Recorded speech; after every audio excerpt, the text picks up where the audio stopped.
أعوذ بالله من الشيطان الرجيم. بسم الله الرحمن الرحيم. وإذا سمعوا ما أنزل إلى الرسول ترى أعينهم تفيض من الدمع مما عرفوا من الحق يقولون ربنا آمنا فاكتبنا مع الشاهدين. وما لنا لا نؤمن بالله وما جاءنا من الحق ونطمع أن يدخلنا ربنا مع القوم الصالحين فأثابهم الله بما قالوا جنات تجري من تحتها الأنهار خالدين فيها وذلك جزاء المحسنين. والذين كفروا وكذبوا بآياتنا أولئك أصحاب الجحيم. يا أيها الذين آمنوا لا تحرموا طيبات ما أحل الله لكم ولا تعتدوا إن الله لا يحب المعتدين. وكلوا مما رزقكم الله حلالا طيبا واتقوا الله الذي أنتم به مؤمنون. لا يؤاخذكم الله باللغو في أيمانكم ولكن يؤاخذكم بما عقدتم الأيمان فكفارته إطعام 10 مساكين من أوسط ما تطعمون أهليكم أو كسوتهم أو تحرير رقبة فمن لم يجد فصيام 3 أيام ذلك كفارة أيمانكم إذا حلفتم واحفظوا أيمانكم كذلك يبين الله لكم آياته لعلكم تشكرون. يا أيها الذين آمنوا إنما الخمر والميسر والأنصاب والأزلام رجس من عمل الشيطان فاجتنبوه لعلكم تفلحون. إنما يريد الشيطان أن يوقع بينكم العداوة والبغضاء في الخمر والميسر ويصدكم عن ذكر الله وعن الصلاة فهل أنتم منتهون. وأطيعوا الله وأطيعوا الرسول واحذروا فإن توليتم فاعلموا أنما على رسولنا البلاغ المبين. ليس على الذين آمنوا وعملوا الصالحات جناح فيما طعموا إذا ما اتقوا وآمنوا وعملوا الصالحات ثم اتقوا وآمنوا ثم اتقوا وأحسنوا والله يحب المحسنين. يا أيها الذين آمنوا ليبلونكم الله بشيء من الصيد تناله أيديكم ورماحكم ليعلم الله من يخافه بالغيب فمن اعتدى بعد ذلك فله عذاب أليم. يا أيها الذين آمنوا لا تقتلوا الصيد وأنتم حرم ومن قتله منكم متعمدا فجزاء مثل ما قتل من النعم يحكم به ذوى عدل منكم هديا بالغ الكعبة أو كفارة طعام مساكين أو عدل ذلك صياما ليذوق وبال أمره عفى الله عما سلف ومن عاد فينتقم الله منه والله عزيز ذو انتقام. أحل لكم صيد البحر وطعامه متاعا لكم وللسيارة وحرم عليكم صيد البر ما دمتم حرما واتقوا الله الذي إليه تحشرون. جعل الله الكعبة البيت الحرام قياما للناس والشهر الحرام والهدي والقلائد ذلك لتعلموا أن الله يعلم ما في السماوات وما في الأرض وأن الله بكل شيء عليم. اعلموا أن الله شديد العقاب وأن الله غفور رحيم.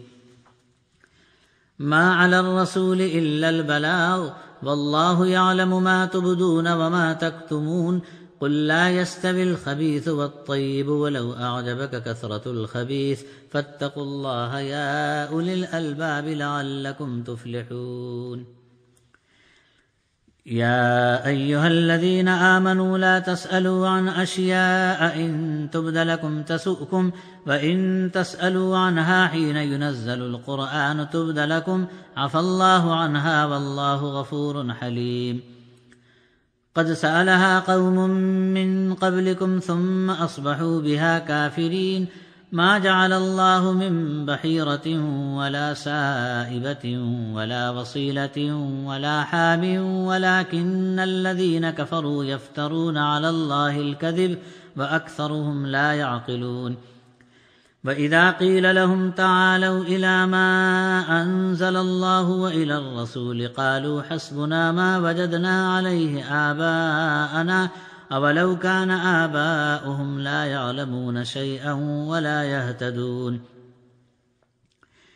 يا أيها الذين آمنوا عليكم أنفسكم لا يضركم من ضل إذا اهتديتم إلى الله مرجعكم جميعا فينبئكم بما كنتم تعملون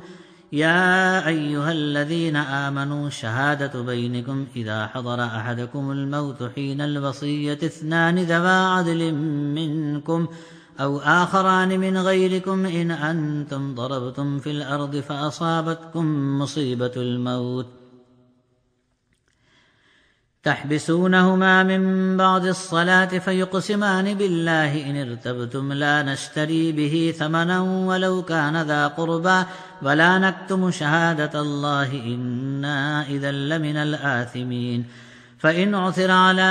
أنهما استحقا إثما فآخران يقومان مقامهما من الذين استحق عليهم الأوليان فيقسمان بالله لشهادتنا أحق من شهادتهما وما اعتدينا إنا إذا لمن الظالمين ذلك أدنى أن يأتوا بالشهادة على وجهها أو يخافوا أن ترد أيمان بعد أيمانهم واتقوا الله واسمعوا والله لا يهدي القوم الفاسقين يوم يجمع الله الرسل فيقول ماذا أجبتم قالوا لا علم لنا إنك أنت علام الغيوب إذ قال الله يا عيسى ابن مريم اذكر نعمتي عليك وعلى والدتك إذ أيدتك بروح القدس تكلم الناس في المهد وكهلا وإذ علمتك الكتاب والحكمة والتوراة والإنجيل وإذ تخلق من الطين كهيئة الطير بإذني فتنفخ فيها فتكون طيرا بإذني وتبرئ الأكمه والأبرص بإذني وإذ تخرج الموتى بإذني وإذ كففت بني إسرائيل عنك إذ جئتهم بالبينات فقال الذين كفروا منهم إن هذا إلا سحر مبين وإذ أوحيت إلى الحواريين أن آمنوا بي وبرسولي قالوا آمنا واشهد بأننا مسلمون إذ قال الحواريون يا عيسى ابن مريم هل يستطيع ربك أن ينزل علينا مائدة من السماء قال اتقوا الله إن كنتم مؤمنين قالوا نريد أن نأكل منها وتطمئن قلوبنا ونعلم أن قد صدقتنا ونكون عليها من الشاهدين قال عيسى ابن مريم اللهم ربنا أنزل علينا مائدة من السماء تكون لنا عيدا لأولنا وآخرنا وآية منك وارزقنا وأنت خير الرازقين قال الله إني منزلها عليكم فمن يكفر بعد منكم فإني أعذبه عذابا لا أعذبه أحدا من العالمين وإذ قال الله يا عيسى ابن مريم أأنت قلت للناس اتخذوني وأمي إلهين من دون الله قال سبحانك ما يكون لي أن أقول ما ليس لي بحق إن كنت قلته فقد علمته تعلم ما في نفسي ولا أعلم ما في نفسك إنك أنت علام الغيوب ما قلت لهم إلا ما أمرتني به أن اعبدوا الله ربي وربكم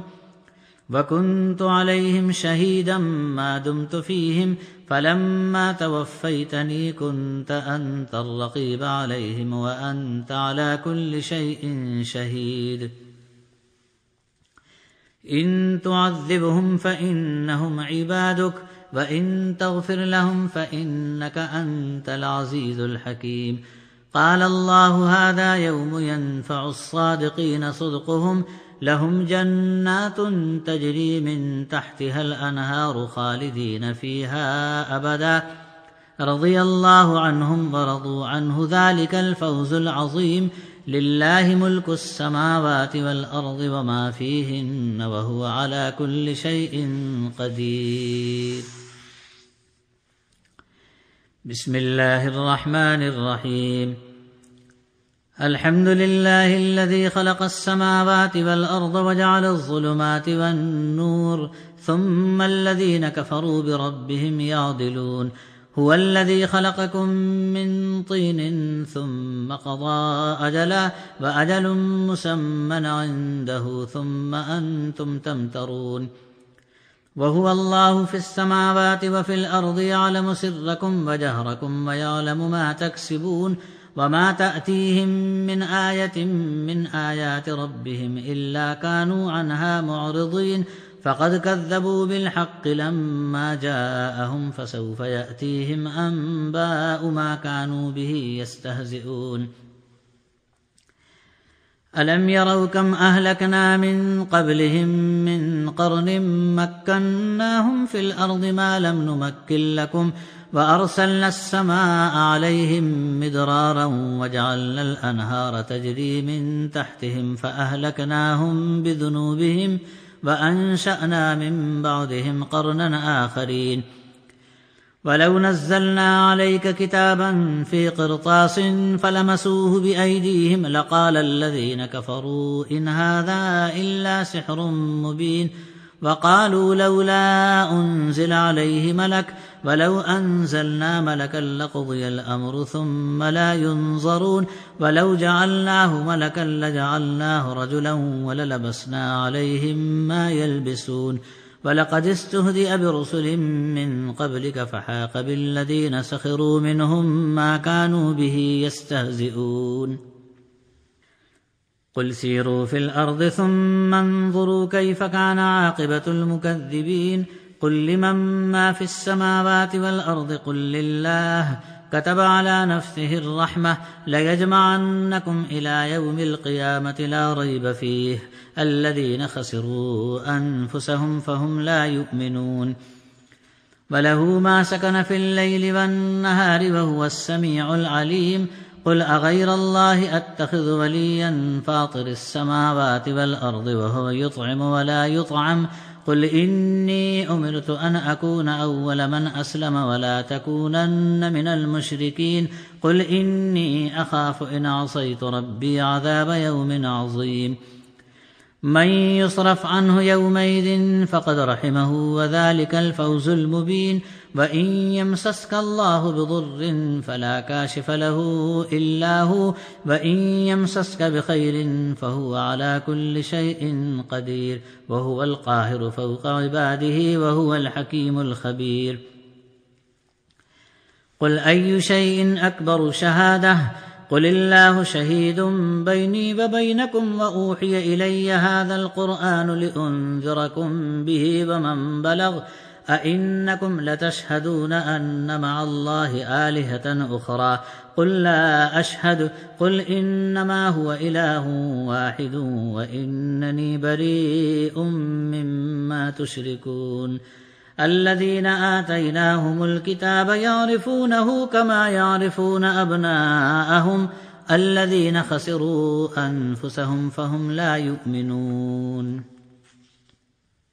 ومن أظلم ممن افترى على الله كذبا أو كذب بآياته، إنه لا يفلح الظالمون. ويوم نحشرهم جميعا ثم نقول للذين أشركوا أين شركاؤكم الذين كنتم تزعمون. ثم لم تكن فتنتهم إلا أن قالوا والله ربنا ما كنا مشركين. انظر كيف كذبوا على أنفسهم وضل عنهم ما كانوا يفترون. ومنهم من يستمع إليك وجعلنا على قلوبهم أكنة أن يفقهوه وفي آذانهم وقرا وإن يروا كل آية لا يؤمنوا بها حتى إذا جاءوك يجادلونك يقول الذين كفروا إن هذا إلا أساطير الأولين وهم ينهون عنه وينأون عنه وإن يهلكون إلا أنفسهم وما يشعرون ولو ترى إذ وقفوا على النار فقالوا يا ليتنا نرد ولا نكذب بآيات ربنا ونكون من المؤمنين بل بدا لهم ما كانوا يخفون من قبل ولو ردوا لعادوا لما نهوا عنه وإنهم لكاذبون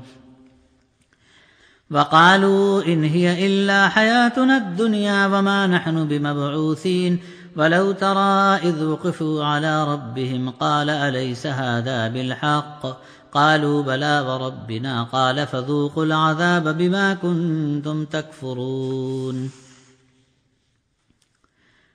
قد خسر الذين كذبوا بلقاء الله حتى إذا جاءتهم الساعة بغتة قالوا يا حسرتنا على ما فرطنا فيها وهم يحملون أوزارهم على ظهورهم ألا ساء ما يزرون وما الحياة الدنيا إلا لعب ولهو وللدار الآخرة خير للذين يتقون فلا تعقلون قد نعلم إنه ليحزنك الذي يقولون فإنهم لا يكذبونك ولكن الظالمين بآيات الله يجحدون ولقد كذبت رسل من قبلك فصبروا على ما كذبوا وأوذوا حتى أتاهم نصرنا ولا مبدل لكلمات الله ولقد جاءك من نبأ المرسلين وإن كان كبر عليك إعراضهم فإن استطعت أن تبتغي نفقا في الأرض أو سلما في السماء فتأتيهم بآية ولو شاء الله لجمعهم على الهدى فلا تكونن من الجاهلين إنما يستجيب الذين يسمعون والموتى يبعثهم الله ثم إليه يرجعون وقالوا لولا نزل عليه آية من ربه قل إن الله قادر على أن ينزل آية ولكن أكثرهم لا يعلمون وما من دابة في الأرض ولا طائر يطير بجناحيه إلا أمثالكم ما فرطنا في الكتاب من شيء ثم إلى ربهم يحشرون والذين كذبوا بآياتنا صم وبكم في الظلمات من يشاء الله يضلله ومن يشاء يجعله على صراط مستقيم قل أرأيتكم إن أتاكم عذاب الله أو أتتكم الساعة أغير الله تدعون إن كنتم صادقين بل إياه تدعون فيكشف ما تدعون إليه إن شاء وتنسون ما تشركون ولقد أرسلنا إلى من قبلك فأخذناهم بالبأساء والضراء لعلهم يتضرعون فلولا إذ جاءهم بأسنا تضرعوا ولكن قست قلوبهم وزين لهم الشيطان ما كانوا يعملون فلما نسوا ما ذكروا به فتحنا عليهم أبواب كل شيء حتى إذا فرحوا بما أوتوا أخذناهم بغتة فإذا هم مبلسون فقطع دابر القوم الذين ظلموا والحمد لله رب العالمين قل أرأيتم إن أخذ الله سمعكم وأبصاركم وختم على قلوبكم من إله غير الله يأتيكم به انظر كيف نصرف الآيات ثم هم يصدفون قل أرأيتكم إن أتاكم عذاب الله بغتة أو جهرة هل يهلك إلا القوم الظالمون وما نرسل المرسلين إلا مبشرين ومنذرين فمن آمن وأصلح فلا خوف عليهم ولا هم يحزنون والذين كذبوا بآياتنا يمسهم العذاب بما كانوا يفسقون قل لا أقول لكم عندي خزائن الله ولا أعلم الغيب ولا أقول لكم إني ملك إن أتبع إلا ما يوحى إلي قل هل يستوي الأعمى والبصير أفلا تتفكرون وأنذر به الذين يخافون أن يحشروا إلى ربهم ليس لهم من دونه ولي ولا شفيع لعلهم يتقون ولا تطرد الذين يدعون ربهم بالغداة والعشي يريدون وجهه ما عليك من حسابهم من شيء وما من حسابك عليهم من شيء فتطردهم فتكون من الظالمين وكذلك فتنا بعضهم ببعض ليقولوا أهؤلاء من الله عليهم من بيننا أليس الله بأعلم بالشاكرين وإذا جاءك الذين يؤمنون بآياتنا فقل سلام عليكم كتب ربكم على نفسه الرحمة أنه من عمل منكم سوءا بجهالة ثم تاب من بعده وأصلح فأنه غفور رحيم وكذلك نفصل الآيات ولتستبين سبيل المجرمين قل إني نهيت أن أعبد الذين تدعون من دون الله قل لا أتبع أهواءكم قد ضللت إذا وما أنا من المهتدين قل إني على بينة من ربي وكذبتم به ما عندي ما تستعجلون به إن الحكم إلا لله يقص الحق وهو خير الفاصلين قل لو أن عندي ما تستعجلون به لقضي الأمر بيني وبينكم والله أعلم بالظالمين وعنده مفاتح الغيب لا يعلمها إلا هو ويعلم ما في البر والبحر وما تسقط من ورقة إلا يعلمها ولا حبة في ظلمات الأرض ولا رطب ولا يابس إلا في كتاب مبين وهو الذي يتوفاكم بالليل ويعلم ما جرحتم بالنهار ثم يبعثكم فيه ليقضى أجل مسمى ثم إليه مرجعكم ثم ينبئكم بما كنتم تعملون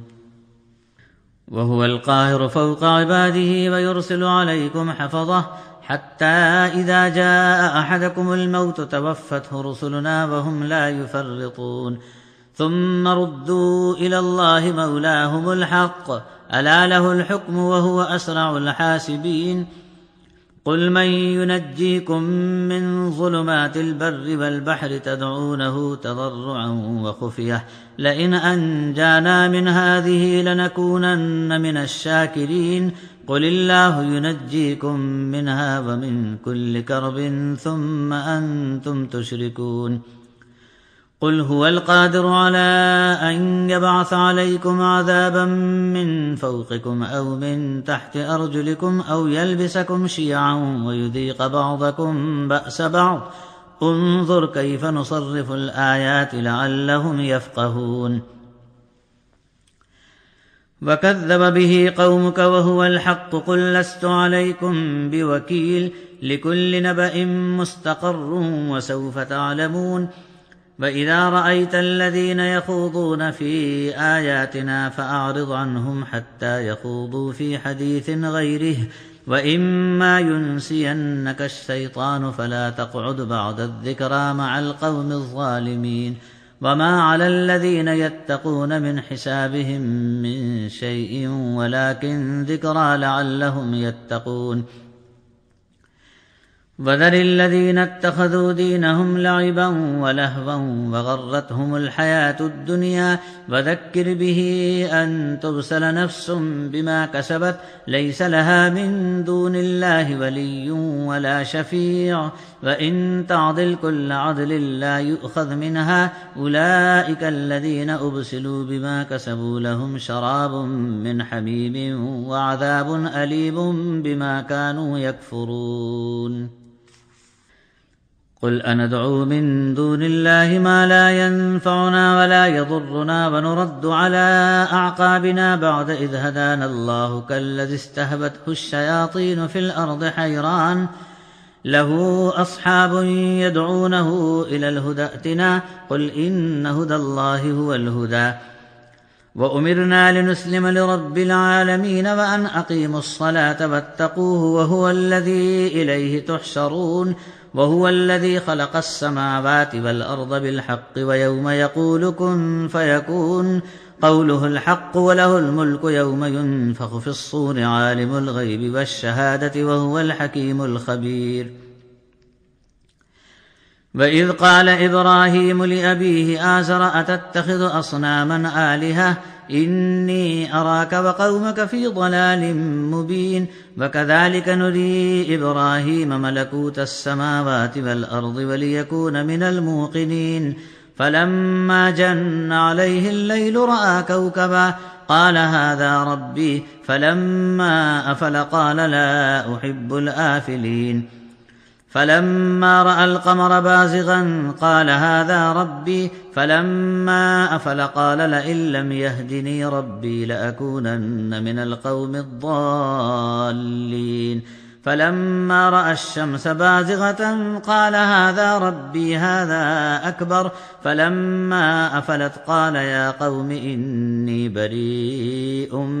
مما تشركون إني وجهت وجهي للذي فطر السماوات والأرض حنيفا وما أنا من المشركين وحاجه قومه قال أتحاجوني في الله وقد هدان ولا أخاف ما تشركون به إلا أن يشاء ربي شيئا وسع ربي كل شيء علما أفلا تتذكرون وكيف أخاف ما أشركتم ولا تخافون أنكم أشركتم بالله ما لم ينزل به عليكم سلطانا فأي الفريقين أحق بالأمن إن كنتم تعلمون الذين آمنوا ولم يلبسوا إيمانهم بظلم أولئك لهم الأمن وهم مهتدون وتلك حجتنا آتيناها إبراهيم على قومه نرفع درجات من نشاء إن ربك حكيم عليم ووهبنا له إسحاق ويعقوب كلا هدينا ونوحا هدينا من قبل ومن ذريته داود وسليمان وأيوب ويوسف وموسى وهارون وكذلك نجزي المحسنين وزكريا ويحيى وعيسى وإلياس كل من الصالحين وإسماعيل واليسع ويونس ولوطا وكلا فضلنا على العالمين ومن آبائهم وذرياتهم وإخوانهم واجتبيناهم وهديناهم إلى صراط مستقيم ذلك هدى الله يهدي به من يشاء من عباده ولو أشركوا لحبط عنهم ما كانوا يعملون أولئك الذين آتيناهم الكتاب والحكم والنبوة فإن يكفر بها هؤلاء فقد وكلنا بها قوما ليسوا بها بكافرين أولئك الذين هدى الله فبهداه مقتده قل لا أسألكم عليه أجرا إن هو إلا ذكرى للعالمين وما قدروا الله حق قدره إذ قالوا ما أنزل الله على بشر من شيء قل من أنزل الكتاب الذي جاء به موسى نورا وهدى للناس تجعلونه قراطيس تبدونها وتخفون كثيرا وعلمتم ما لم تعلموا أنتم ولا آباؤكم قل الله ثم ذرهم في خوضهم يلعبون وهذا كتاب أنزلناه مبارك مصدق الذي بين يديه ولتنذر أم القرى ومن حولها والذين يؤمنون بالآخرة يؤمنون به وهم على صلاتهم يحافظون. ومن أظلم ممن افترى على الله كذبا أو قال أوحي إلي ولم يوحى إليه شيء ومن قال سأنزل مثل ما أنزل الله